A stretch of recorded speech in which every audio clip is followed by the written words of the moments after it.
bonjour. Bonjour. Bienvenue à la Procure. Nous sommes très heureux de recevoir un peu notre archevêque, puisque vous êtes archevêque de Paris depuis 2022. Et nous vous recevons ce soir pour votre dernier livre, Les papes, la guerre et la paix, publié aux éditions du Cerf, qui couvre un siècle, de 1914 à 2026, de Benoît XV à Léon XIV. On va y revenir. Et ma première question, c'est que c'est votre troisième livre. Après l'espérance et la liberté, on passe à la guerre. Alors, est-ce que c'est et à la paix. Mais est-ce que c'est le reflet d'un monde qui se durcit? Est-ce que c'est une attention renouvelée au signe des temps? C'est une façon de parler encore de l'espérance. Et c'est une façon de parler encore de la liberté de Dieu qui met dans le cœur des hommes le désir de la paix. Voilà. Je pense que ça, c'est...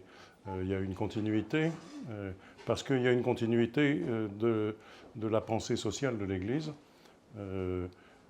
J'ai déjà évoqué le fait que dans une polémique dont tout le monde a entendu parler il y a quelques semaines, un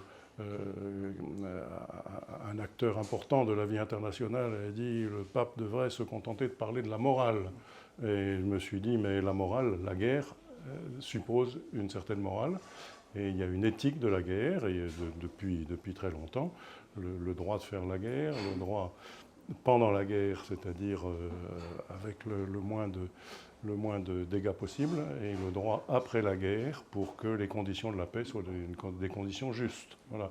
Donc c'est tout à fait dans l'éthique de l'Église de prêcher pour une paix qui soit une paix juste et une manière de faire la guerre qui trouve quelques justifications. Alors ça, c'est la théorie de la guerre juste.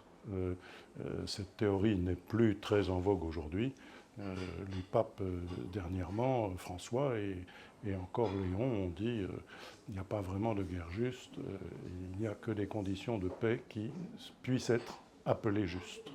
Alors justement, peut-être on peut commencer par la fin, et une citation qui aurait pu trouver place dans votre livre, qui est sorti en même temps que l'encyclique de Léon XIV sur l'intelligence artificielle.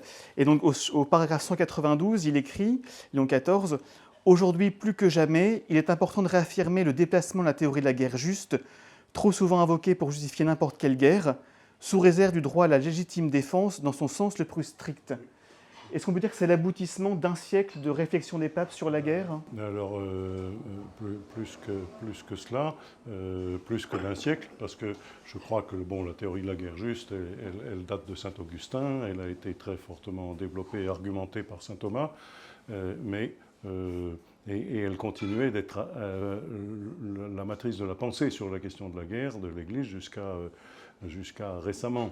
Mais en effet, elle était un peu tombée en désuétude, en oubli, parce qu'elle ne paraissait plus guère capable d'apporter une justification réelle à la guerre. Pourquoi? Parce que on s'est aperçu que les guerres, finalement, n'aboutissaient pas à des résultats bien probants. Malheureusement, on vient de le voir encore tout récemment. C'est-à-dire, on se fait la guerre, et puis après, on se dit « pourquoi l'a-t-on fait ?» J'ai vu un dessin humoristique, je crois aujourd'hui même, qui interviewait le président des États-Unis en lui disant voilà, et alors, est-ce qu'on peut dire quelque chose sur cette guerre et ses raisons? Et il a dit ce sera étudié pendant les 60 jours de discussion. Voilà. Effectivement, on peut se demander à quoi ça a servi. Et est-ce qu'on peut dire on entend parfois dire certains qu'à la suite du Christ, il faudrait prêcher une non-violence radicale, un pacifisme radical. Est-ce que c'est la position de l'Église? Est-ce que c'est tenable? Non, ce n'est pas tenable. Ce n'est pas la position de l'Église, je crois. C'est-à-dire, la position de l'Église, c'est effectivement de dire, quand on se défend d'une agression ou d'une injustice, se battre est nécessaire et manifeste la dignité de l'homme qui résiste au mal qu'on veut lui faire et à l'injustice devant laquelle on le place. Donc je pense que la défense, il y a une défense qui est légitime quand on proteste contre une injustice dans la guerre qui nous est faite. Donc je crois que ça s'applique. Voilà. Et aussi, donc les papes, ce sont les vicaires du Christ. Et si on revient à l'enseignement de Jésus, il y a parfois des phrases qui peuvent heurter, notamment des catéchumènes ou des recommençants. Par exemple, quand Jésus dit « je ne suis pas venu apporter la paix, mais le glaive », ou encore « ce sont les violents qui s'emparent du royaume de Dieu ». Comment on peut comprendre ça en écho, en parallèle avec la citation qui ouvre le livre des Béatitudes « Heureux les artisans de paix ». Je pense qu'il faut parler de la force de l'Esprit Saint qui permet à tout un chacun de manifester sa dignité à vivre. Et donc, être capable d'être animé d'un zèle extrêmement vivant et extrêmement manifeste pour annoncer l'Évangile, je ne sais pas si on peut dire que c'est une violence. Bien sûr, il y a eu au cours des siècles des façons d'imposer l'Évangile qui sont contraires à l'Évangile. Ça, c'est très clair. Bon, je pense que l'Église n'est pas désireuse de se maintenir sur ces sujets et de maintenir une position qui serait une position reconnue. Non, ce n'est pas une position reconnue. Ce qui est clair, c'est que l'Évangile vaut la peine qu'on se dépense pour lui. Et ça, c'est une violence faite à soi-même. Votre livre s'ouvre avec Benoît XV. Est-ce que c'est un choix délibéré? Est-ce que la parole pontificale prend une autre tournure, une autre ampleur au moment de la Première Guerre mondiale? Oui, c'est peut-être un aspect très important de la démonstration, c'est que l'Église, quand la guerre s'est mondialisée, puisqu'on parle de la Première Guerre mondiale, eh bien l'Église a tenu une parole de niveau mondial. Et là, haussé sa réflexion, qui n'était plus une réflexion de cabinet, qui n'était plus une réflexion simplement interne à l'Europe, mais qui tient compte de l'ensemble du monde, qui est mis en éruption par la déclaration de guerre de septembre 1914. Voilà. Donc ça, c'est très, très important, ceci, de dire tout d'un coup, la parole de l'Église se hausse au niveau de ces enjeux. Et d'ailleurs, on voit bien aussi la stature du pape qui évolue en un siècle, oui. Parce que Benoît XV parle encore beaucoup à ses enfants chrétiens, pour pas qu'ils s'entre-déchirent, et aujourd'hui, c'est vraiment presque la conscience morale de l'humanité qui parle. Mais justement, c'est ça qui est très intéressant, c'est que le pape Benoît XV, parlant à ses enfants chrétiens en disant « je ne peux pas donner raison à l'un des deux belligérants principaux et qui sont à l'origine du conflit, je ne peux pas leur donner raison, je ne peux pas leur donner raison de s'entretuer. Ce sont des frères chrétiens. » Alors, il faut le dire, je cite cet exemple assez souvent de la visite de l'évêque aux armées allemandes à Cambrai, en 1917, je crois. Et il s'est approché de moins d'1 kilomètre de son confrère, l'archevêque de Cambrai. Bon, ils ne se sont pas salués. Personne n'a fait une démarche l'un vers l'autre. Et aujourd'hui, ça nous paraîtrait complètement impossible, cette chose-là. Ça veut dire, on est des frères chrétiens, on fait tout pour s'entendre mutuellement. Le pape Jean-Paul II, en 1991, au moment de la première guerre du Golfe, a convoqué, dans une réunion qu'on pourrait dire synodale, a convoqué les présidents des conférences épiscopales catholiques des pays partis au conflit de la guerre du Golfe, la première guerre du Golfe. C'est un acte que je rappelle dans mon livre, auquel plus personne ne pense et qui est passé presque inaperçu. Et c'est très dommage, parce que cette image-là, de rassembler les chefs catholiques des nations parties au conflit, c'est un acte un peu prophétique, enfin c'est même très prophétique, de dire il y a des parties au conflit, vous n'avez pas tous les mêmes intérêts dans cette histoire, et donc ça vaut la peine que vous vous parliez, parce que peut-être, à l'égard de vos peuples et de vos États, des États dont vous dépendez, vous avez quelque chose à dire. C'est d'ailleurs vraiment une grande richesse du livre, de voir à la fois des discours de l'enseignement, mais aussi, comme vous venez de le rappeler, des gestes à la fois diplomatiques, qu'on ignore parfois, d'intervention plus ou moins discrète des pontifes romains dans le jeu des puissances, et des gestes symboliques aussi assez forts. Je repensais par exemple à, vous n'en parlez pas, mais c'est un geste très marquant du pape François qui s'était mis à embrasser les pieds des belligérants du Soudan Sud pour les implorer de faire la paix. Tout à fait. Et encore celui de l'arbre de planter. L'arbre planté dans le Vatican en présence du président de l'autorité palestinienne et du président... Et quelle force justement ça peut avoir tel geste?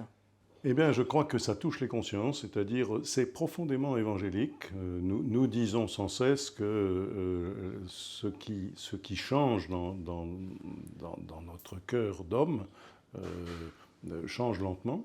Et la conscience que nous avons du mal que nous faisons en faisant la guerre, c'est une conscience qui évolue. Elle n'était pas claire il y a 100 ans. Là-dessus, les États pensaient, et même les évêques, le fameux non possumus prononcé ici à Paris, avec l'accord de l'archevêque de Paris, non possumus, nous ne pouvons pas vous suivre sur ce terrain Saint-Père, est-il dit ici dans Paris, parce que nous ne sommes pas prêts à considérer que les Allemands contre lesquels nous sommes en guerre, nous ne sommes pas prêts à les considérer aujourd'hui comme des frères chrétiens. Voilà. Bon, nous ne pouvons pas. Et ce non possumus a quelque chose de tout à fait terrible aujourd'hui, mais la conscience a progressé.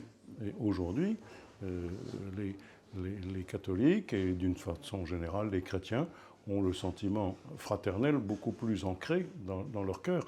Ça veut dire que la conscience humaine se transforme sous l'effet de la puissance de l'Esprit Saint, je le crois, même chez ceux qui ne sont pas déclarés croyants chrétiens. Je crois que Dieu agit dans le cœur des hommes, quelles que soient ses méthodes et ses façons, il le fait et il suit des chemins qui font évoluer la conscience humaine. Donc on a vu que les papes parlent, les papes posent des gestes symboliques et les papes prient aussi. Oui. Vous vous rappelez les rencontres d'Assise, aussi une très belle prière du pape François pour l'arbre de la paix. Qu'est-ce qu'on demande à Dieu quand on lui demande la paix? Il y a une très belle formule du psaume qui est Dieu briseur de guerre. Oui. Qu'est-ce que ça veut dire concrètement? Ça prolonge ce que je viens de dire, c'est-à-dire quand je prie, que je me tourne vers le Seigneur et que je lui demande de savoir comment me comporter dans la situation qui est celle-ci, je l'appelle pour qu'il change mon cœur et me permette à moi de devenir un acteur de sa paix dans le monde. Et ça prendra du temps, ça ne se fera pas du jour au lendemain. Moi-même, je ne serai pas converti peut-être complètement. Je continuerai peut-être à croire qu'il y a des moyens nécessaires, des moyens de la guerre, enfin, qui continuent d'être nécessaires dans certains cas. Voilà. Et je redis que la défense d'un territoire, la défense d'une culture, la défense, etc., sont certainement des moyens, ce sont des causes justes, voilà, parce qu'on n'a pas le droit de se laisser écraser, de laisser écraser tout un peuple. Voilà. Et quelque chose qui est très riche aussi dans votre livre, c'est qu'on voit la condamnation de la guerre par les papes, mais aussi la promotion d'une culture de la paix, qui prend d'autres noms aussi, civilisation de l'amour, culture de la réconciliation. Qu'est-ce qui serait pour vous l'urgence à mettre en place si vous étiez, pas Donald Trump, mais un chef d'État, ou quelque chose de puissant qu'on pourrait mettre en place, une urgence pour promouvoir cette culture de la paix? L'éducation. Ça, le pape Léon l'a dit, le pape François l'avait dit, avec son pacte global de l'éducation, pacte mondial, il le voulait, et le pape Léon l'a repris, vous savez, dans une lettre qu'il a écrite au mois de septembre dernier sur l'éducation, il a dit assez clairement qu'il y avait trois incitations majeures et 3 directions majeures pour l'éducation. La première, c'est d'apprendre aux jeunes et aux moins jeunes, enfin d'éduquer à la liberté spirituelle, à la liberté de l'homme devant les situations qu'il vit. Voilà.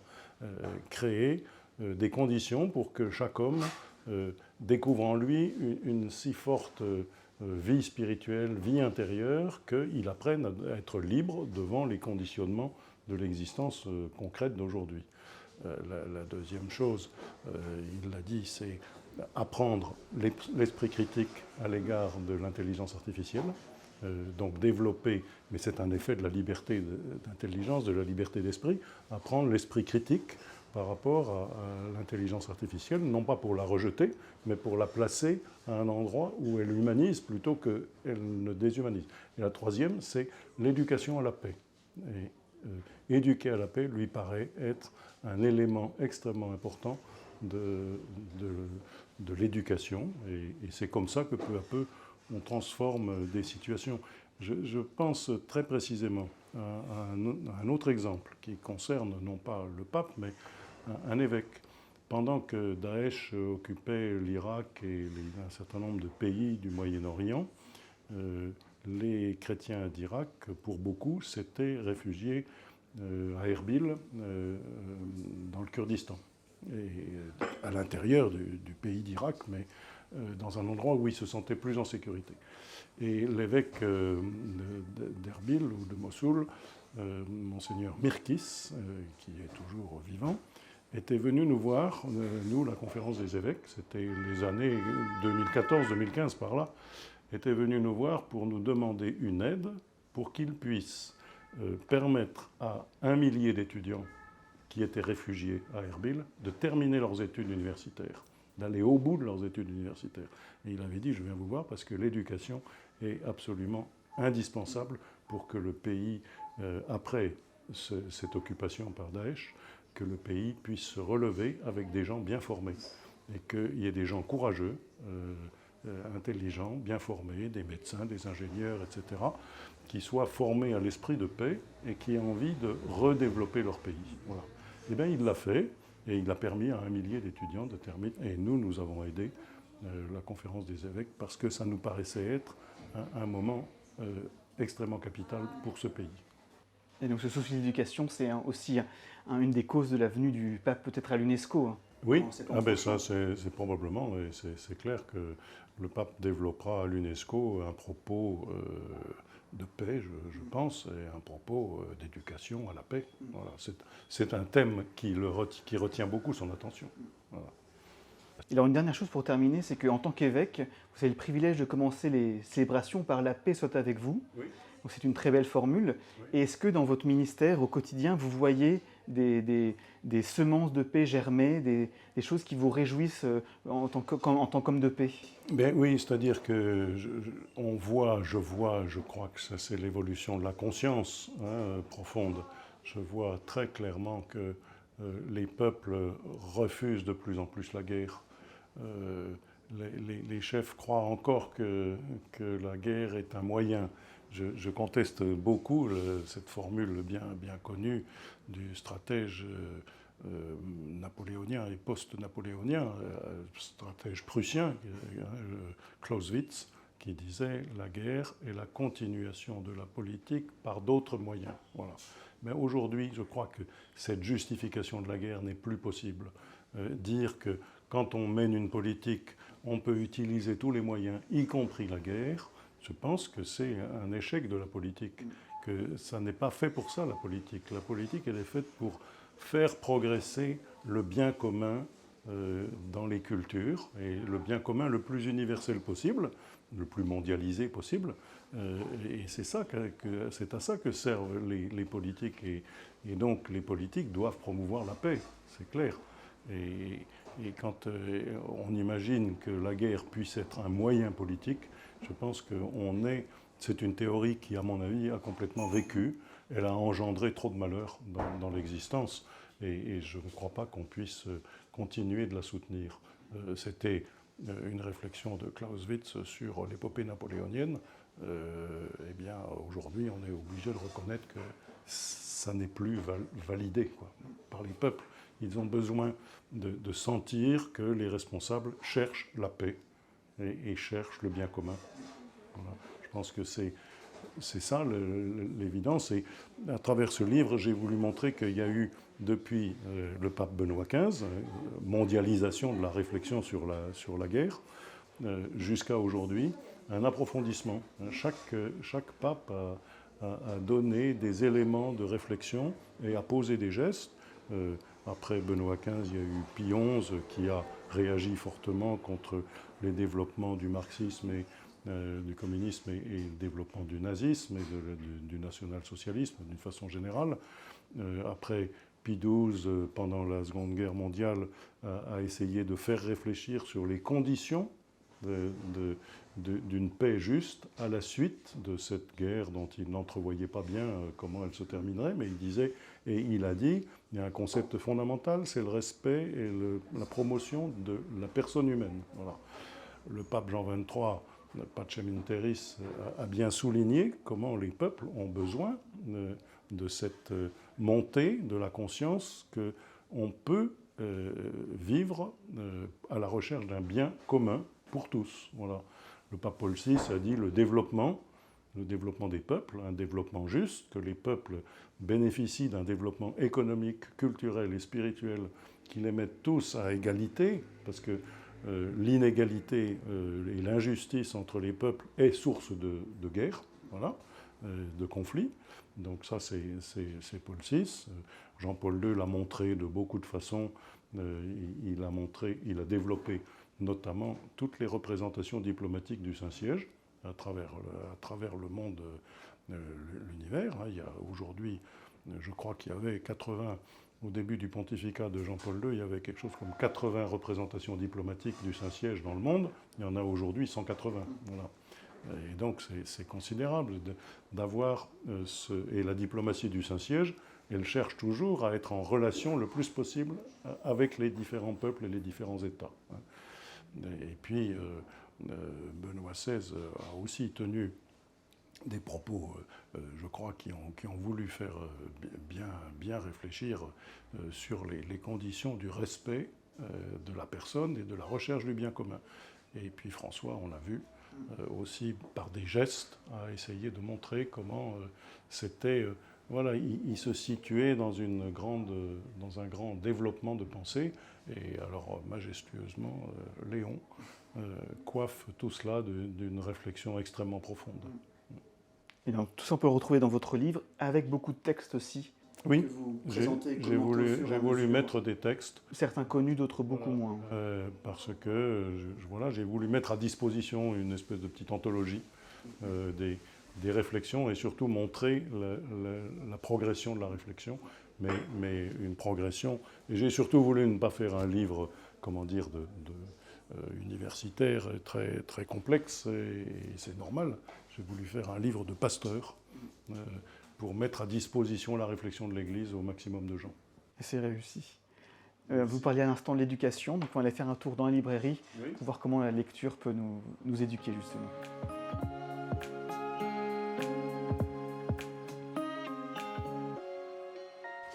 Donc, nous voici en des poches pour votre classique qui est de Balzac, César Birotteau. Voilà, il est ici. Voilà. César Birotteau, j'ai mis ça pour répondre à la question quel serait le classique qu'il faudrait lire. Oui. Voilà.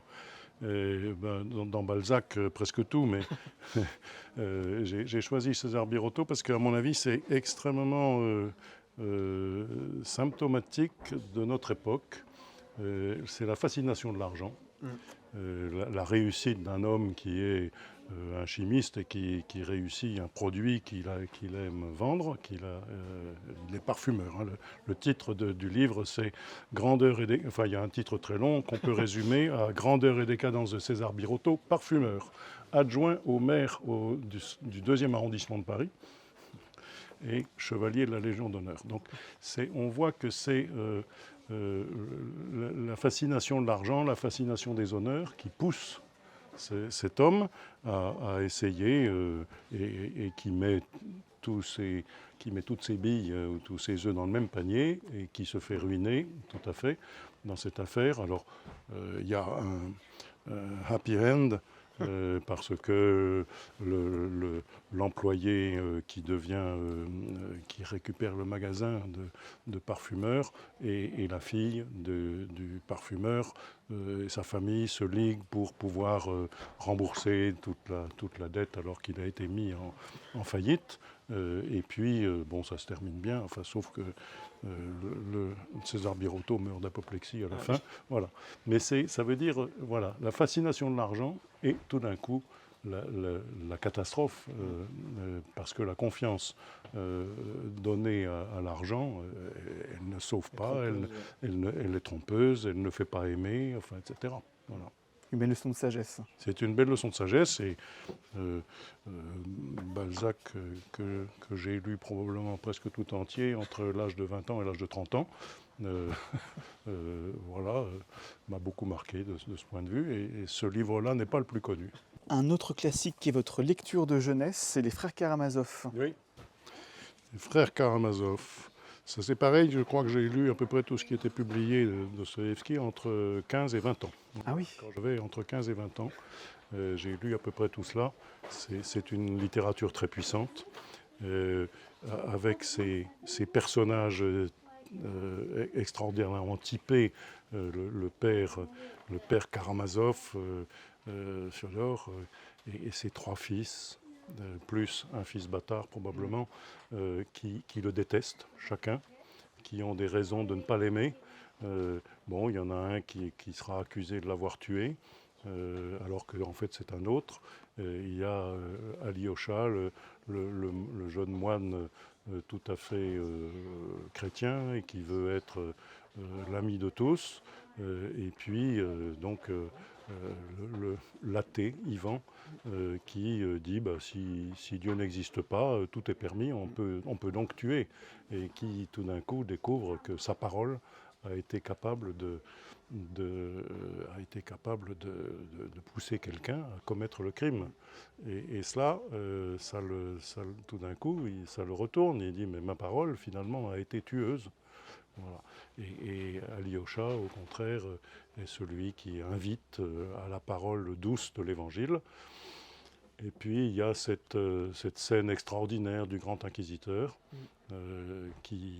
Grand Inquisiteur, c'est donc un personnage de l'Église qui veut condamner Jésus, qui revient au XVIe siècle, et le condamner parce que il a eu un enseignement beaucoup trop lénifiant, beaucoup trop, adoucissant les mœurs, et finalement, il dit, nous, l'Église, nous avons réussi enfin à convaincre les hommes qu'il fallait nous respecter, que nous devions être craints et que nous devions utiliser la force et la puissance. Et justement, Jésus, qui est là devant lui, l'écoute en silence, comme dans l'Évangile. Et lui, quand il a fini de parler, lui fait un baiser et s'en va. Voilà, montrant par là que la force de l'Évangile reste encore du côté... Et Dostoïevski était un chrétien profond. Et, voilà. Et ça, je pense que c'est les Frères Karamazov, c'est un ouvrage magnifique, une histoire magnifique, un peu compliquée de la littérature russe, mais il y a un souffle extraordinaire à travers ces personnages. Peut-être une lecture plus inattendue pour un archevêque. Ben oui, j'aime assez. Je n'ai pas tout lu, Fred Vargas, mais je trouve il y a toujours une puissance de description des personnages, une puissance en général de l'intrigue, voilà, qui est assez bien montée, et puis qui fait connaître le monde. Enfin, je trouve qu'il y a des descriptions dans Fred Vargas toujours extrêmement appropriées, partant de situations très très complexes, et puis c'est plein d'humour. Oui. Et votre livre de chevet, c'est un livre extrêmement poignant et assez récent. Oui, je viens tout juste de le terminer. Le père Gabriel Romanelli, curé de Gaza, le curé catholique de Gaza, petite communauté, à peine un millier de catholiques. Et il y a aussi un peu d'orthodoxes, mais enfin le nombre des chrétiens à Gaza est très très faible. Mais sa paroisse, qui a été touchée au cours de la guerre depuis le 7 octobre. Son église a été touchée, mais en fait, elle continue d'agir. Et dans la propriété, dans l'enclos paroissial, aujourd'hui, il a accueilli entre 700 personnes et 1 millier qui sont venus se réfugier et qui vivent. Il donne le signe d'un accueil inconditionnel dans des conditions de vie qui sont tout à fait précaires et en difficulté aussi, qui créent de la difficulté parce que entasser tant de monde dans un petit enclos paroissial, c'est risquer des conflits entre tous ces gens aussi. Hein, parce qu'au bout d'un moment, la vie les uns à côté des autres est certainement une vie difficile.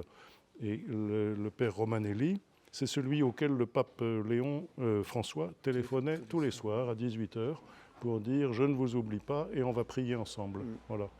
Et pour le père Romanelli, qui est argentin et en mission à Gaza, c'était un réconfort formidable, et pour les gens qui l'entendaient, parce que évidemment il mettait le haut-parleur de son téléphone, et les gens qui l'entendaient, le pape François, c'était un réconfort étonnant. Et puis de prier avec le pape quelques minutes, hein, c'était pas très long, mais je pense qu'il y a là un témoignage tout à fait bouleversant. Et c'est très beau. Il manifeste qu'il veut garder l'espérance dans une situation qui paraît désespérée. C'est vraiment une vie des béatitudes heureux, les artisans de paix. Oui, oui. C'est vraiment les artisans de paix. Et vraiment, j'ai été très heureux de lire ce livre. Ouais. Donc, Monseigneur, on a l'habitude de finir nos conversations par cette question rituelle. Que peut la littérature pour notre monde ? Voilà. Alors, elle a l'avantage, la littérature, d'être comment dire, multiforme. Les formes littéraires sont multiples. On peut à la fois, il y a des romans policiers, il y a des poèmes, il y a de l'histoire, il y a de la réflexion philosophique, il y a voilà, de la découverte du monde. Et moi, je crois que la littérature, c'est quand même une invention formidable de nos cultures qui raconte le monde, et chacun raconte le monde à sa façon. Et cette grande expression multiple est tellement malléable et plastique qu'on peut tout raconter de la vie du monde. On peut être dans la fiction, on peut être dans le récit, et on peut être dans l'interpellation réflexive, on peut être dans l'interprétation poétique aussi, qui magnifie le monde et conduit à l'admiration pour l'œuvre du monde, pour l'œuvre de Dieu dans le monde. Même si on n'est pas croyant, on peut être émerveillé de la réalité de la vie du monde. Et je trouve que c'est formidable. Le pape François avait écrit une très belle lettre sur la littérature en indiquant que la connaissance de la littérature, la pratique de la littérature, il évoquait la formation des séminaristes, mais moi j'ai toujours envie d'élargir à la formation de n'importe qui, passer sa propre vie à explorer le monde à travers la littérature et sentir, avoir des sentiments qui peuvent se développer au contact des livres qu'on lit. C'est une très grande grâce. J'ai le sentiment de moins lire aujourd'hui que je n'avais lu quand j'étais plus jeune, parce que les obligations de ma charge m'obligent à lire des choses plus nécessaires, plus indispensables sur le moment, mais à chaque fois que j'ai 2 ou 3 heures de lecture un peu gratuite, ça me remplit de bonheur. Donc loué soit la lecture. Loué soit la lecture, tout à fait.